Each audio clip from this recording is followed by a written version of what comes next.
empathy and agility, the new must-have architecture for any enterprise. If you have been thinking about how to oversee enterprise architecture that matches the way your customers need to be served, or what it means to future-proof your technology in the age of dynamic customer experience, you are in the right place. This webinar will explore these important topics in a deep discussion with two experts who live the leading edge in digital enterprise. I will invite our esteemed presenters to introduce themselves in a minute. First, please note that the chat box in the upper left-hand corner is there in your screen where you can submit your questions for our presenters. Questions will be answered after the core presentations and as time permits. Also, please note that we are using hashtag CXAgility to share insights from our presenters. You'll see that at the bottom of some of our slides. Now, meet your presenters. Tim Walters is a founding partner of Digital Clarity Group. Tim, please, first of all, hello, and please share a bit about you. Hi, Lynn. This is Tim Walters. Can you hear me all right? Yes, perfectly. Super. So, greetings, everyone. As you can see on this slide, I am a co-founder of Digital Clarity Group, which is an analyst and consulting firm, which we founded in 2012, in fact, almost exactly 4 years ago, with the notion of helping firms navigate and adapt to the ever-changing world of digital powered disruption. Prior to founding DCG, I was a senior analyst at Forrester Research for several years, and before that I was on the vendor side for about 8 years running international and marketing and strategy for FatWire Software, a web content management vendor. You have some incredible experience to draw from. This is going to be really exciting. And I love the phrase digital power disruption. I just wrote that one down. That's great. And I'd also like to introduce everyone here to Serge Huber, Chief Technology Officer and co-founder of Jahia Solutions Group. Serge, please share a bit about you and your background. Okay, well, first of all, can you hear me all right? Yes, perfectly. Okay, perfect. So I've been doing content management for quite a long time, actually. I started the company, Jahia, over 12 years ago, and before that we were already in the web space. And basically I'm very passionate about all kinds of things, ranging from agility to customer experiences to hardcore coding, actually, because I'm still a developer at heart. And I have a lot of things I'm interested in right now that we'll be talking about today, but let's get right into it. Okay, let's do it. All right, with that, Tim, please take it away. Great, thanks very much, Lynn.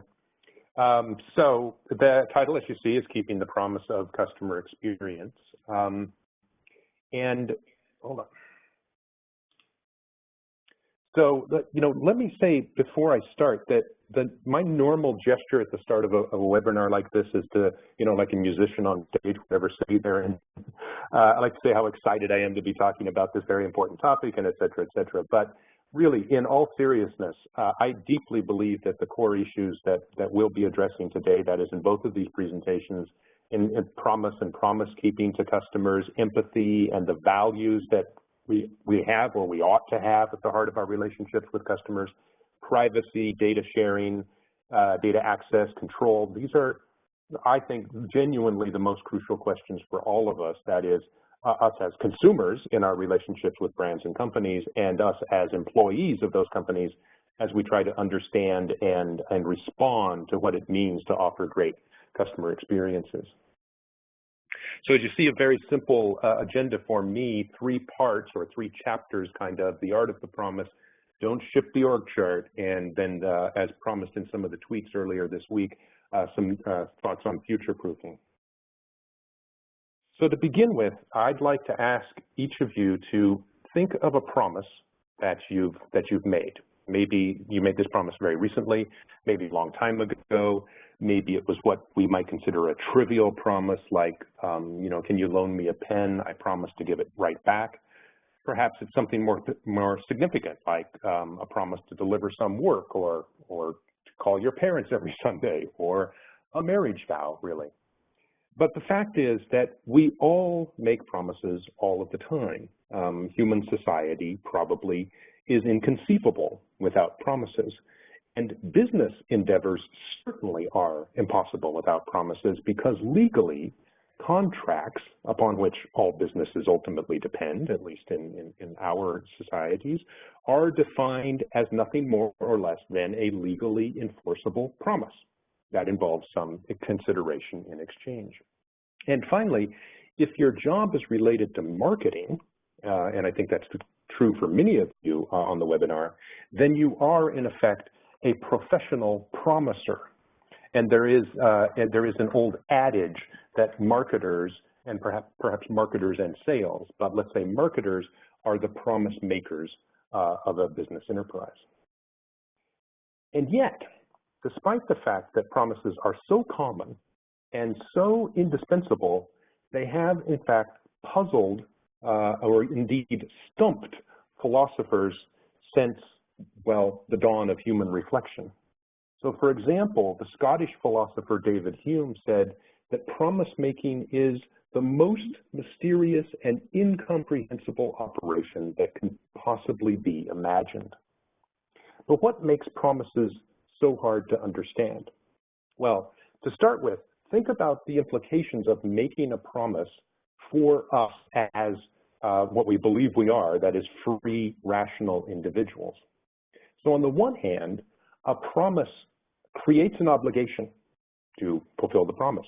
And that obligation restricts our freedom. Because we're bound by the promise to do something or some things, some X in the future, we effectively constrain and reduce our innate freedom as humans. But on the other hand, a promise seems to require that we are superhuman. And so if you look at the origins of the word promise, you arrive at the Latin promittere, that is to send forward. And promise means to send forward, to foretell, in effect, to predict the future. Because when we promise, we're basically saying that we will create a world in which the conditions are such that that promise is fulfilled. We claim godlike powers to intervene in the natural course of things and to shape the future at our will. But of course, since we're not gods nor sorcerers, this need to ensure that the future realizes the promises that we make is actually a warning or a prescription about the kinds of promises that you ought to make in the first place. That is, promise only that which, with your rather meager mortal muggle powers, you have the ability to deliver in the future, or promise a future only if you can make it happen. Now, with that brings me back to marketers. Let's return to the marketers, because the old adage that I cited earlier was not complete. It is rather, marketers are the promise makers, and the rest of the employees, the rest of the organization, are the promise keepers.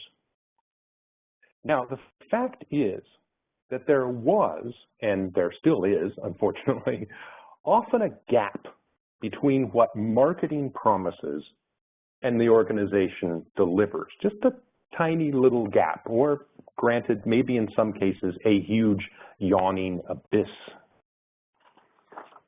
But the very sad fact is that for decades, or maybe even for over a century, going back to the Industrial Revolution and the origins of modern marketing, the very sad fact is that the existence of that gap simply didn't matter. Let the buyer beware, they said. There's a sucker born every minute, they said. And what that meant was, during this period, which may extend right up until a few minutes ago, what that meant was, you're a fool, a sucker, a dupe, a patsy, a sap, a mug, if you think that a company is going to keep the promises made by marketing. And after all, if your flight to Denver was not a blissful transport through the friendly skies, but rather a painful and dehumanizing experience in coach, What were you going to do, really? Whine to a few of your relatives, write a letter on a piece of paper and put it in an envelope and lick a gluey stamp and mail it to the complaint department? But then everything changed.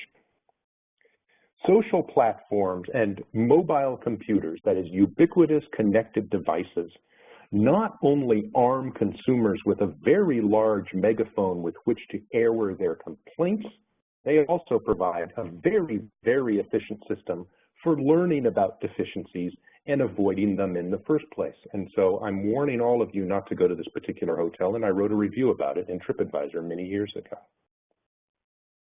So today, in the era of these suddenly empowered consumers, it becomes imperative to meet or exceed the expectations set by marketing. That gap can no longer continue to exist.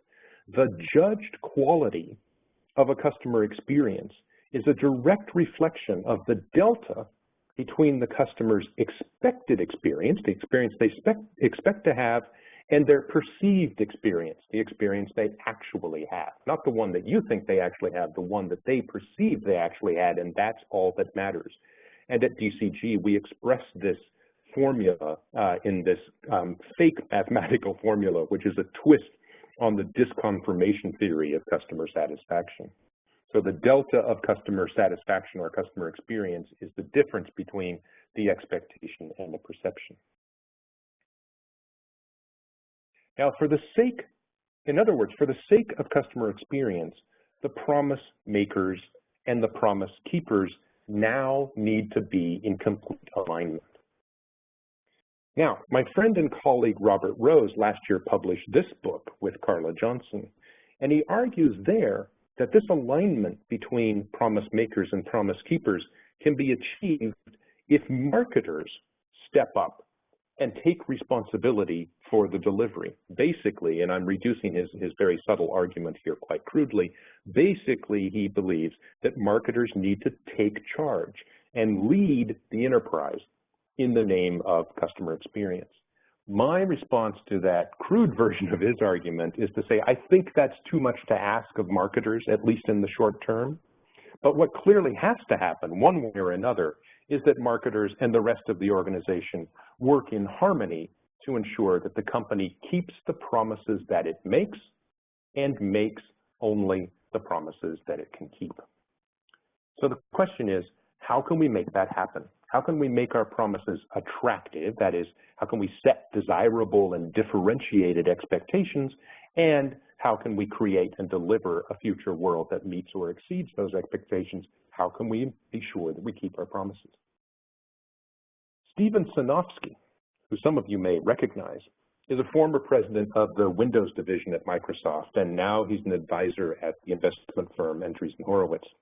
He is also a prolific blogger and writer, and he's a celebrated product development guru. So Sinofsky famously says, don't ship the org chart.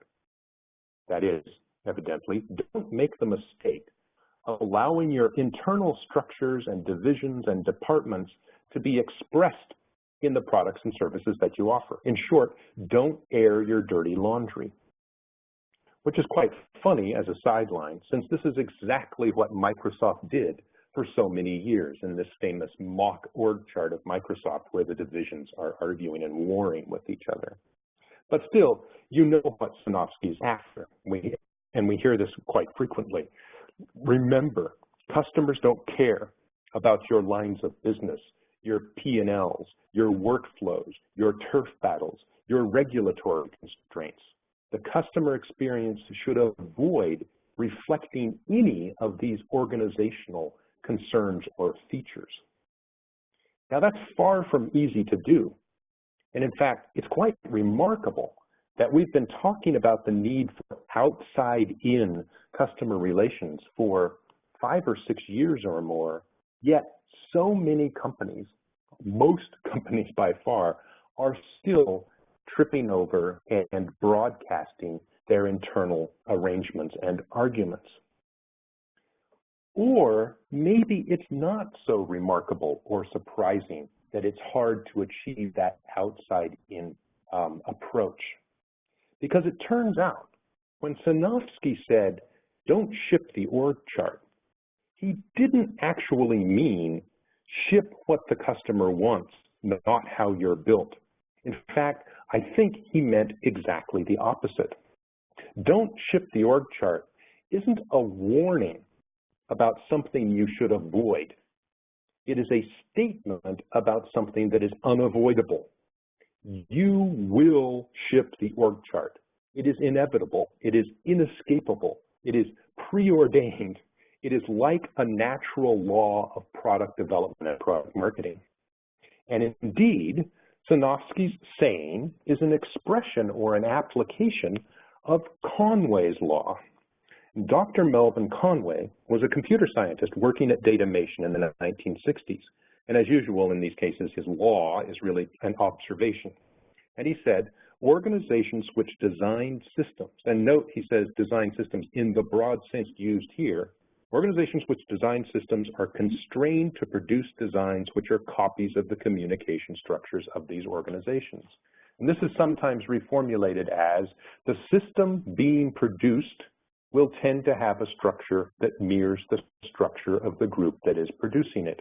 Or in a simpler form, so-called Kelly's corollary by Alan Kelly, sorry, this slide is slightly disformulated. Organization design is system design. In short, you ship the org chart.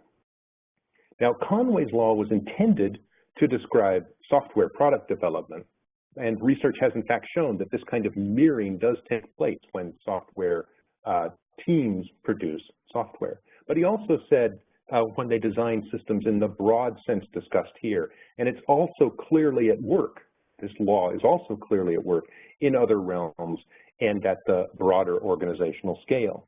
So for example, just to illustrate this, people have pointed out the different dynamics and organizational features or characteristics at Apple and Amazon. Apple produces mostly finely optimized, perfectly honed and engineered hardware products like the iPhone. And they are organized in order to do that. So Apple famously loves meetings, for example, because they are an opportunity to get the group together and that much closer to perfection. But as a result of being organized for that kind of perfection, Apple struggles to produce software services, which often depend on releasing something incomplete and reiterating on the fly and so forth. In contrast, Amazon is just the opposite. They're organized to throw stuff up against the wall, see what sticks, and then rapidly replace or refine what doesn't work. Amazon famously hates meetings because they take up valuable time that could be spent testing with buyers. And as a result of all of this, guess what? They struggle to produce finely optimized and finely honed hardware products, witness the Fire phone. Or, granted, even when they do produce a popular hardware product, basically it's a hardware wrapper around something that they already excel at, like the Kindle for selling books or the Echo for cloud software services. Now, we know what consumers look for in customer experience: consistency, coherency, contextuality. Consistent means integrated for a seamless experience across channels and touch points. Coherent means holistic and meaningful as an ongoing narrative of the customer's relationship with the company. And contextual requires intelligence and insight to achieve just the right balance of empathetic relevance without a sense of invasion or creepiness. Conway's law dictates, Conway's law tells us why customer experience management cannot possibly be a marketing responsibility alone, because the integrated, holistic, intelligent experiences favored by consumers can be delivered only by an organization with similar characteristics and representing all facets and functions that engage consumers. That is, the teams responsible for CEM must be equally integrated, holistic, and capable of making intelligent insights. Promise makers and promise keepers need to work as a single team.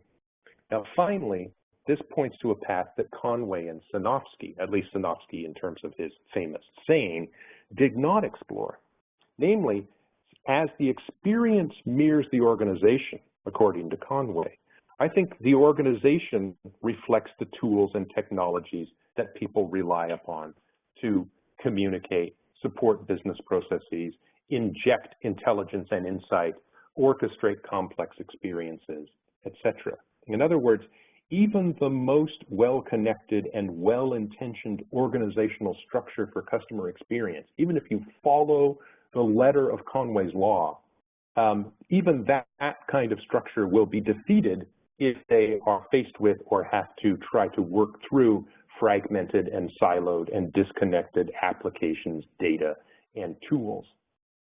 So if integrated, connected experiences can be produced only by integrated teams, the teams are equally reliant on an integrated, connected technology platform. A good way to grasp this point is to return to Geoffrey Moore's distinction between systems of record and systems of engagement, which he introduced in this paper in 2011. And in fact, I think that this distinction and this general discussion of systems of engagement in particular has been kind of unfortunately overshadowed in the last few years by our fixation and discussions around customer experience and customer experience management. So Moore in this paper and in his other discussions of systems of record and systems of engagement compares systems of record to the interstate highway system. It's basically the technology infrastructure that has evolved since the mainframe era and which makes modern business possible. So you think of enterprise resource management, order processing, customer relationship management, supply chain management, HR systems, etc.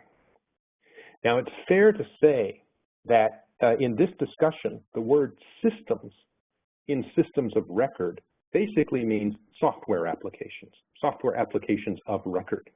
Now, some of these were quite large. Some of them aimed to be relatively comprehensive and support a number of business processes and workflows.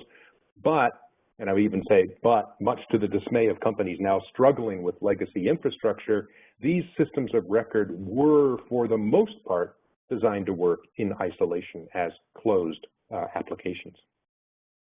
Now, if, for the sake of brevity, we say that Moore's systems of engagement are the customer experiences we now try to create and offer, then the important thing is that the emphasis, when we go from systems of record to systems of engagement, the emphasis switches entirely to the system in the strict sense.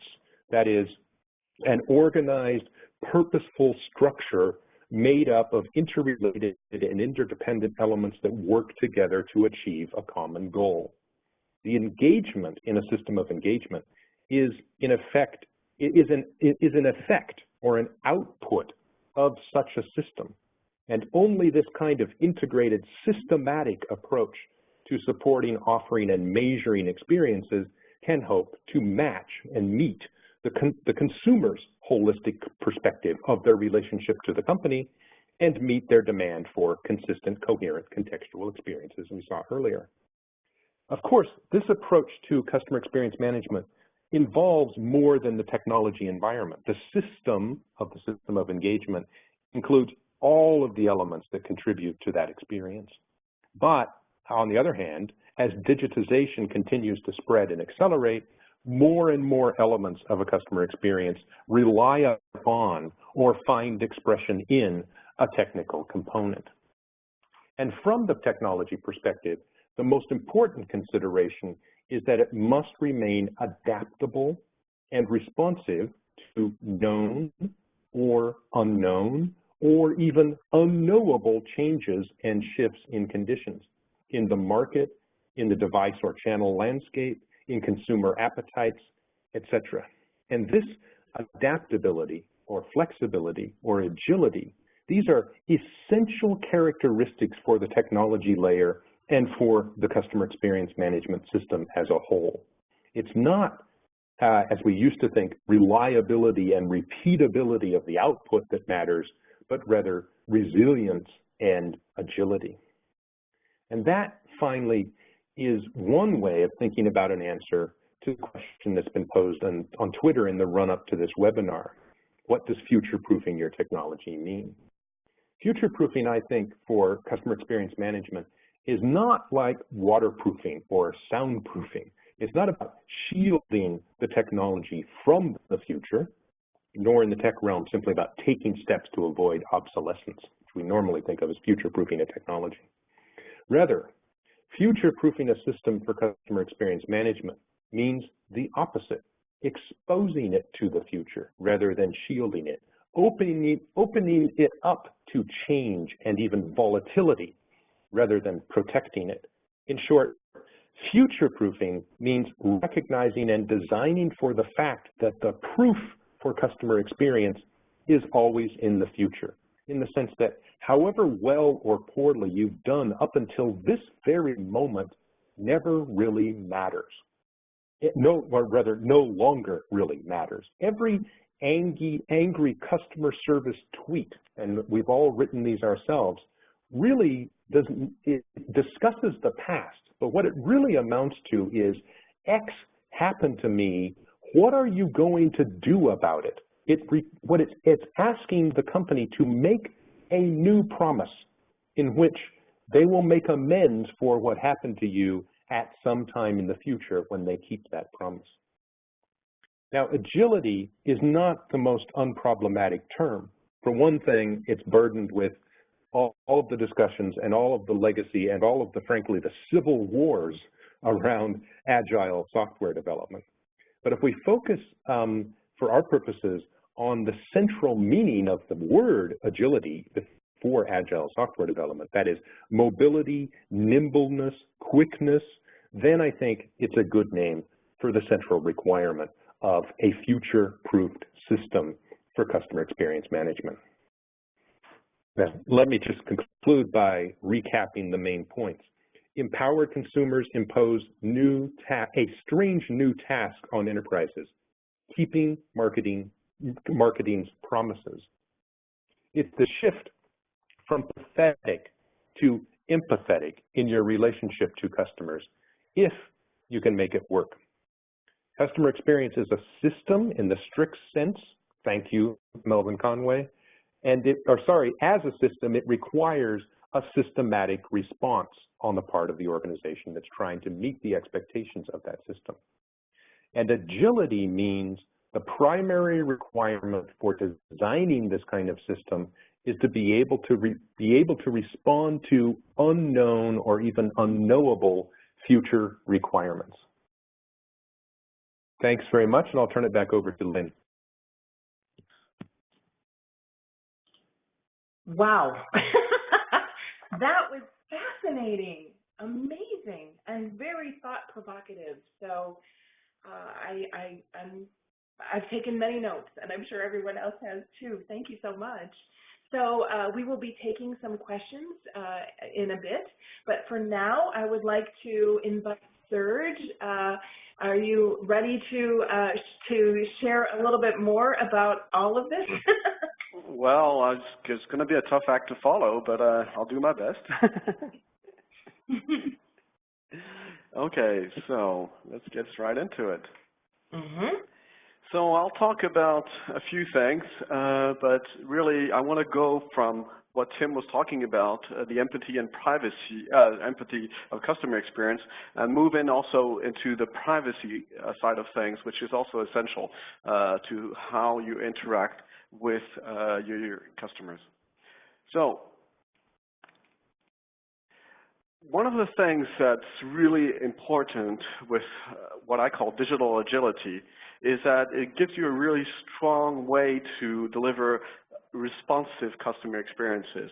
So until now, we could see customer experiences as this very static thing that doesn't really change over time and that accumulates either satisfaction or unsatisfaction. Here, what Tim really said is that there is a possibility to change these experiences and to improve them by being really quick to address whatever issues or have new opportunities. So your customer experience, in a way, could be seen as your as your reputation. And very recently, we've had a fantastic example. Tesla Motors just announced their new car, Model 3. And this car doesn't exist yet. It doesn't even ship yet. It's going to ship at the end of the next year if things go according to promise, but they've sold already, they have pre-orders for 270,000 cars. And the reason is that they've done so well in the past, and people are so interested in what they're delivering that they sell. So their reputation really sells, and you can be reputable because that's really will help your company forward. Ways to do this is to have pillars, and I've given some examples here. The first one, having privacy by design. I'll talk a little bit more about what that means and really what's important. And the other next pillar is personification, meaning delivering as personal an experience that you can. This is not as easy as it sounds. There's been a lot of broken promises here also, where people have said, okay, we'll try to put customers into segments and try to deal with these segments and try to, but this is not a one-to-one experience. It's still dealing with groups of people, and you're gonna, more or less target these groups of people. And finally, the last one I want to talk about is data protection, because there are a lot of misconceptions about those, and the reality is, let's say, a lot scarier than most people expect it to be. So one of the most important things today for enterprises is transparency. You have to get that transparency out so that people will connect to whatever you're doing and trust the company. If you don't do that, well, you're aimed at the wall. I mean, basically everything is going to go south. Your credibility will suffer, the trust will suffer. And for example, if you're trying to get people to connect to you through a mailing list, you'll get unsubscriptions because basically people will not want to stay connected to you because they do not like what they see or it doesn't really interest them. Now, this is a very good segue to privacy, because people think that privacy management right now, and when I'm talking about people, I'm talking about corporate people, they think, okay, we can let people opt in or opt out into things. And for example, we have a mailing list and we're just going to let people unsubscribe and that'll be fine and everybody will be happy. If we go back to the customers or the users or even some people within the enterprise, they think that data privacy is basically being able to hide behind your computer and be able to make sure that anything that you do is controlled and that you will not give out something that you don't want to give out. In terms of privacy, we also assume that everything is protected, that there are laws, there are companies' reputations at stake, and that people are doing their best, and in a lot of cases they are. But the problem is that they don't understand parts of this in a proper way so that they can't really deal with it properly. So what it really happens is that customers, for example, a customer that's at home, is actually inviting all these companies or enterprises into their home without even knowing about it. And suddenly they're surprised because basically they somehow learned that the company has done something and they've learned about something.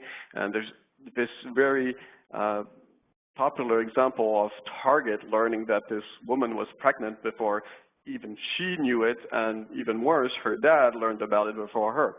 So this is really the bad side of what's actually going on with the privacy of customers. Customers in general hate bad surprises. They love good surprises, but they do not like bad surprises. And there's a lot of things that people want to do to improve the customer experience, but things can fall through and sometimes the unexpected happens. And so There are some people that say, you know, you do want to your clients as you would want for your mother or a loved one or anybody else. It's just a way of seeing the things and saying, okay, how can I make sure that I'm constantly delivering something that's acceptable and ethical? Also, nowadays, customers no longer will accept corporate excuses, meaning that customers nowadays, especially the younger generations, will think that the company that they're connecting with will know everything about them and that they will never have to repeat things, and they will, I mean, if they do have to do that, they will go elsewhere. This is really the state. We're no longer where everybody accepts that it's the case everywhere, and so, you know, that's okay.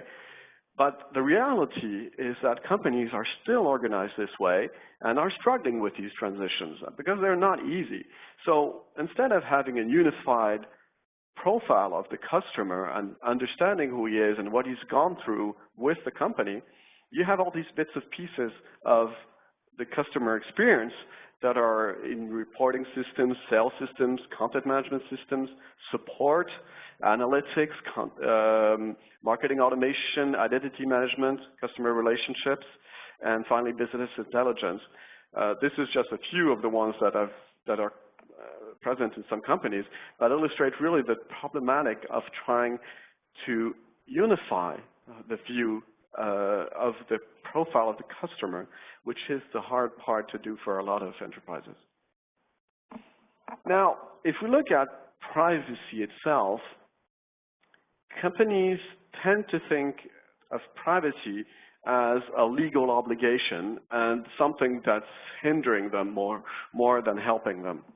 And so the result of this is that there's very little effort into improving the customer experience from that point.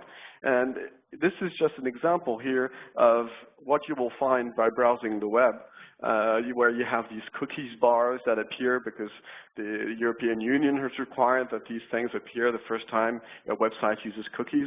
So this is sometimes a terrible customer experience because these things pop up on top of a site because they've been added at the last minute and makes everything unusable. I've had cases on mobile browsers where you couldn't even click the close button and basically it stays there. And another way of seeing this reflected is the privacy policies. So a lot of companies will just hide the privacy policy, and as a challenge, you can actually do the test yourself. Go to a website and try to find the privacy policy. It can be challenging, and it's usually at the bottom in very small letters. And if you try to read it, it's even harder because it's written in legalese, because basically it's stuff that people want to hide.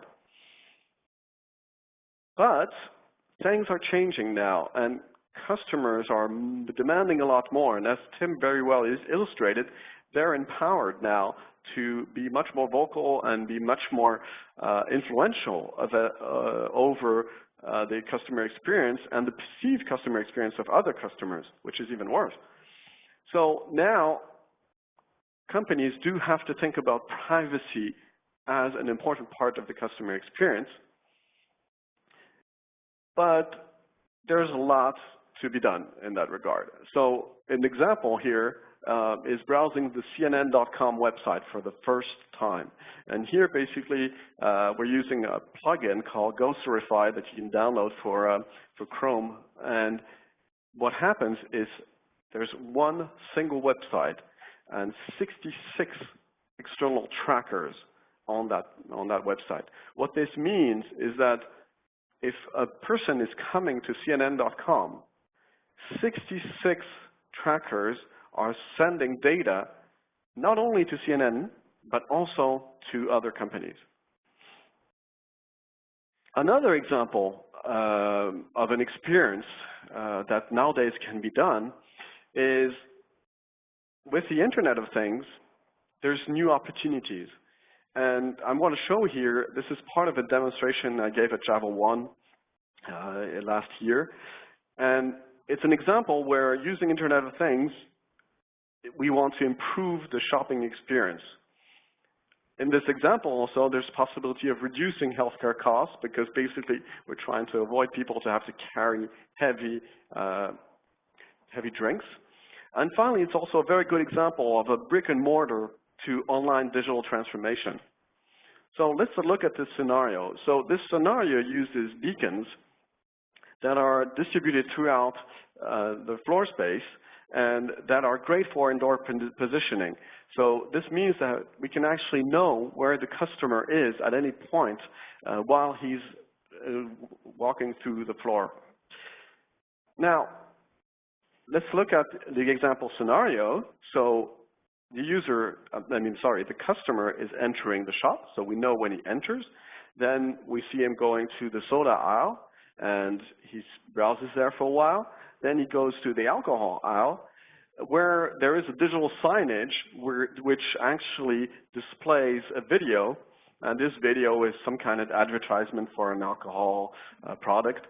And basically, as the system has recognized the pattern of the user going to two different types of drinks aisles, the system will propose that he learns about or even uses delivery system so that he doesn't have to carry his drinks all the way home and they will just wait for him there. So one thing to remember here is that this experience has been entirely delivered with the customer not even purchasing anything yet. So meaning that there are very good examples mixing both the digital world and the real world, where you can have very improved customer experiences and actually potentially, as we hear, we're actually helping the people in their lives and trying to reduce them having to carry stuff. You could exceed expectations. So this is also an example of things that companies can do to surprise customers. Now, the problem is that how is this data collected? How is it used? Can people opt in or opt out? Where is the data going, actually? And how is the data that's been sent used? And of course, how does this all relate to the customers, their privacy, and finally, the overall connection of systems? So what these systems really do, and this could be seen as more than we usually think of, but it's really what's going on in most companies now, is that, first of all, the first step is to collect the data. The second step is to process the data and mine it. In some cases, this data, either mined or raw, will be sent to third parties. And in the last case, especially in retail, the data analysis could be sold to third parties. And all of this might be acceptable, and you can have advantages as a customer to these different types of processing. But what's really not acceptable is that this is all done behind your back and you have no control over it. If we look at introducing infrastructure, and this actually helps understand the problem, is there is very little in terms of existing infrastructure to help with these problems. There's no standard that exists for profiles, for example, for tracking or personalization. Each set of tools is completely different and incompatible. People are still trying to compete on these tools, but this is making it much more difficult to integrate throughout the enterprise. So what it requires also is that vendors spend more time building connectors, which is actually stupid because this is something that they might leverage as a competitive advantage for the moment, but over time, this is just going to go away. The resultant of all this is also that integrations are longer, so because they require custom work. And part of this is because there's currently, at least identifiable, no major open source players. And this makes things a lot more difficult. And if we talk about issues such as security, this becomes almost impossible, because if it's not open source, if it's not based on the standard, if it's custom integration work, it's much more difficult to audit or review or even test security. And the last one, because big data is such an interesting and integrated part of these types of problems, there's no consistent use of it. So I see a lot of people redeveloping the same types of technologies with big data, but they're actually almost always solving the same problems, which is how can we make the customer experience better and more personalized? Now, a lot of systems are hosted in the cloud, so we could wonder, is privacy incompatible with the cloud? Or is there some way these things can work together? In the same way, we could wonder, is privacy incompatible with marketing? Because basically, if I tell people as little as possible about myself, how are they going to know about my needs, and how are they going to market to me? So there is a balance. Customers want to feel safe. They want to be in control of their personal data. Here, this might sound forward-looking, but it's actually true. A lot of people are not aware of this need that they have, but if it's not there and they're betrayed in some way in their trust, they will quickly realize that this is what they want. And at the same time, marketers are really trying to understand what the problems are and evolve into this new world of more personalized marketing. And the customers are, of course, listening to what's going on in the world.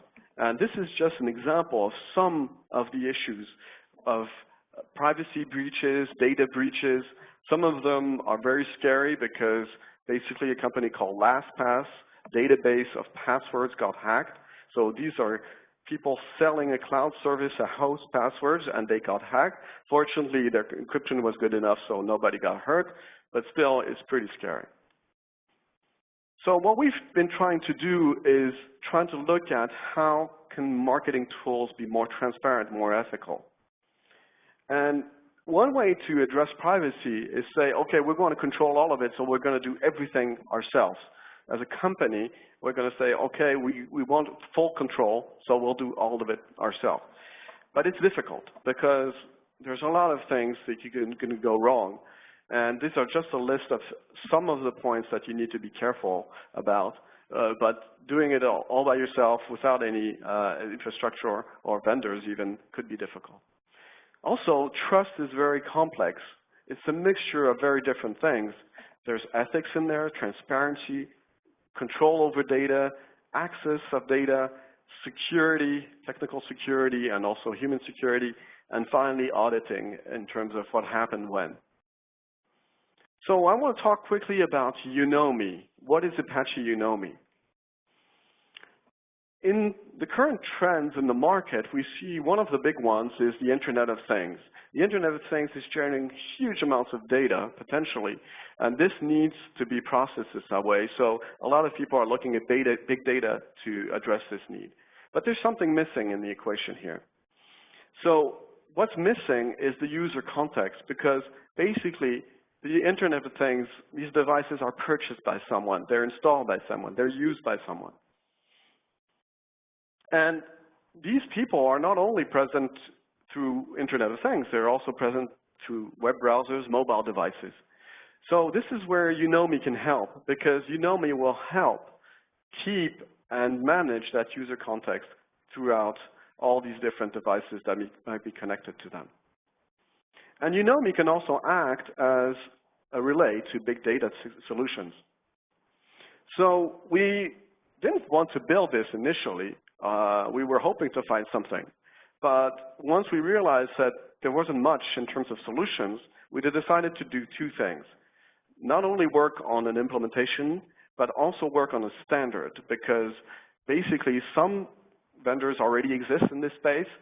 They probably want to be able to open their systems up over time once basically everybody has the same sets of features. And on the other side, there's the actual implementation, which is the implementation of the standard. So here we chose two recognized communities of OASIS and Apache to do this work. And at the center of all this is the problematic of data privacy. In the OASIS standard, we want to I mean, this is not completed work. This is still ongoing. So we're working on multiple things, such as a REST API, a domain model, and, of course, the reference implementation. And we're focused on really trying to address the needs of the industry. And finally, the idea is to integrate with as many systems as possible. So the more people join the standard, the better. And this is an open invitation. We're always welcoming more people. Unomi has already, I mean, this is an Apache project that's currently incubating, but it's already had its first release, and it provides a lot of different things, like such as user tracking, event tracking, segmentation, download tracking, and personification, A/B testing, profile management, reporting, but also, and most importantly, privacy management. It's an open and clean architecture because basically it sits as a front end to whatever the users are interacting with, and on the other side, the backends that sit inside a company. Another way to look at it is it's a front end for user-centric big data technologies with privacy built in from the ground up. So I want to conclude my part of this talk with what could you do right now out of this webinar? What could you learn that's really important right now to start this work? Oh, sorry, there's a mess up in slides. This slide should have been before. So basically, I want to go back to the privacy management Unomi offers. So this is a prototype as it's very early in terms of implementation, but it also gives you some very good views of what's trying to be addressed. So one of the first things is server information. So having a server that actually publicizes itself means that we're no longer hiding the behavior to the end users. The users have the possibility to anonymize any data that's been collected or will be collected in the future. They can also control what types of events they want to record. So for example, say I'm fine with you recording the page that I've viewed, but I'm not fine with you tracking the downloads of files I've used. So it's much more fine-grained than most systems are. And finally, they have the big red button to delete everything and say, goodbye, I no longer want any of this data here. So going back to the steps that you can take out of this, the first one is for the systems that are within your company or that you're interacting with, can you really delete all the data you have collected? This is not as easy as it sounds. For example, think of backups, because backups might be stored in some physical location somewhere else. All the tools that you have integrated in cross-referencing, this is really one of the biggest IT challenges still today. And finally, of course, are your servers stable and secure? And security could be challenging to really address, especially if you include things like social engineering.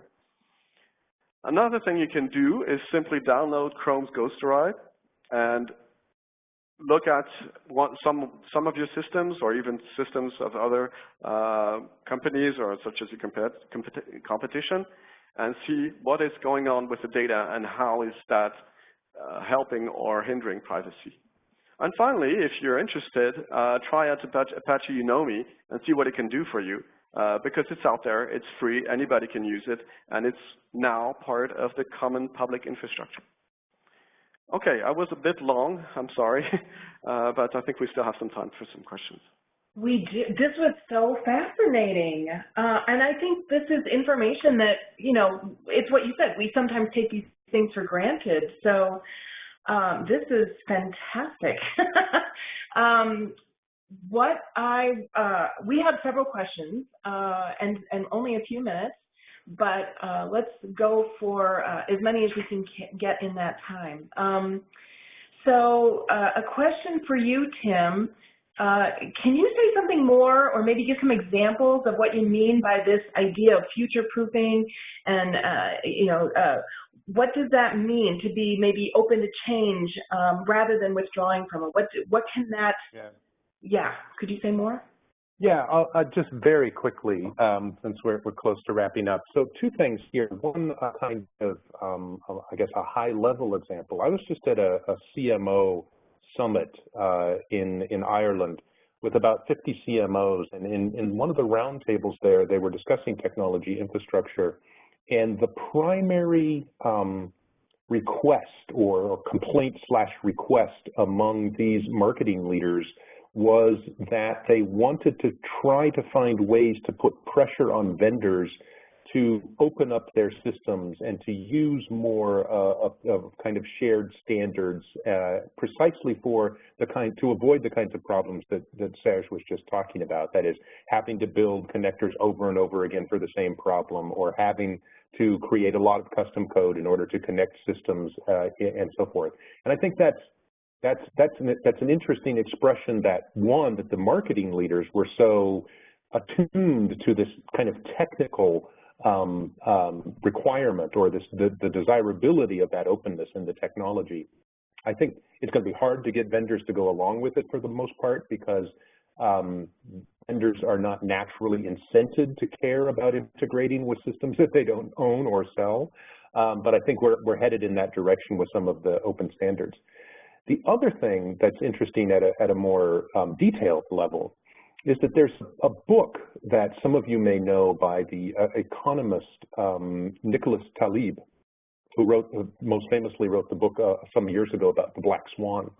And in 2012 or 13, he wrote a book called Anti-Fragile. And the notion there is that, I think the subtitle is something like Things That Gain from Disorder. So an anti-fragile system or an anti-fragile object isn't just resilient, that is, that if you stress it, it can bounce back to its former state. It actually improves when you stress it, or when it faces uncertainty, or when it encounters errors, or simply when it gets older, when time passes. And you know, that sounds like just an interesting book that you might or might not want to spend some of your summer reading. But in fact, if you look for anti-fragile or anti-fragility in software development, there are dozens and dozens, if not hundreds, of individuals and software developer groups that have embraced this very, very thoroughly and are constantly talking about how to create IT systems that meet this requirement, or meet this characteristic, have this characteristic of being anti-fragile in this way. And that's a perfect expression of this notion of being open to the future and being able to embrace the future, not as something that threatens the stability of the system, but that might even be able to improve it.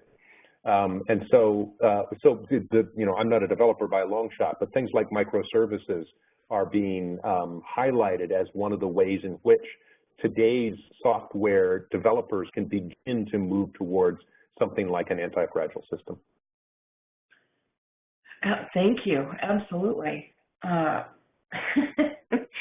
I personally have so many questions, but I'm just going to limit it to the questions that people are asking. Thank you so much. Serge, this is a question for you. What do you recommend to handle security risks from legacy tech or third-party systems? Could you share an insight or guidance on that? Sure. Well, there's multiple ways of handling that. There's automated tools that you can use to do quick assessments. But those will be very limited in terms of what they will actually give you. But in general, there are very good security experts available throughout the world. And penetration testing is something that's sort of not necessarily the ultimate in terms of assessing security, but that can really help, especially identify issues that people might not have considered. For example, one of the most known way of penetrating secure companies, at least people that think they're secure, is dumpster diving, meaning just going through the trash of companies. So people might think of legacy infrastructure as problematic, but the legacy of the organization might also be a problem for security. So I regularly recommend that people don't necessarily only think about technical security because they might be missing a big part. But for technical security, there are lots of tools and there are lots of companies that can help. And of course, having publicly reviewable technology, such as open source systems, can help over the long term guarantee transparency and better data security and management. So also, one of the nice things about open source tools is that they will also help with the transition from legacy to new systems because it might have been addressed by other parts of the communities. Perfect, thank you. Okay, so I know we're basically out of time, but there's still one more question that I would like to ask each of you. So we're gonna risk it. So Tim, could you share? Someone has asked, what is the first thing that should be done if someone in an organization discovers that they are shipping their org chart? Do you have any recommendations or something they could do or take action on? Yeah. Wow, that's a great question and a very tough one to answer very briefly. So I'll give you probably an insufficient answer.